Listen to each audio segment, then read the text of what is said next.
রাজধানীতে সুসপ্তক বর্ষ বিদায় ও বর্ষবরণ উৎসব অনুষ্ঠিত হয়েছে।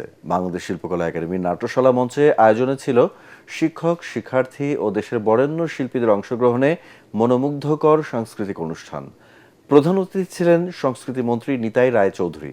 বিশেষ অতিথি ছিলেন কৃষি মন্ত্রণালয়ের সচিব Rafiqul Mohammad, United Commercial Bank পিএলসির এমডি ও CEO Mamdudur Rashid, social marketing কোম্পানির এমডি ও সিইও তসলিম উদ্দিন খান, প্রকৃতি ও জীবন ফাউন্ডেশনের চেয়ারম্যান মুকিত মজুমদার বাবু, বাংলাদেশ শিল্পকলা একাডেমির মহাপরিচালক রেজাউদ্দিন স্ট্যালিন, নজরুল ইনস্টিটিউটের চেয়ারম্যান খিলখিল কাজী, গণপূর্ত অধিদপ্তরের প্রধান প্রকৌশলী মোহাম্মদ খালিকুজ্জামান চৌধুরী ও সিডিএফ এর নির্বাহী পরিচালক মোহাম্মদ সাজ্জাদ হোসেন সহ অন্যরা।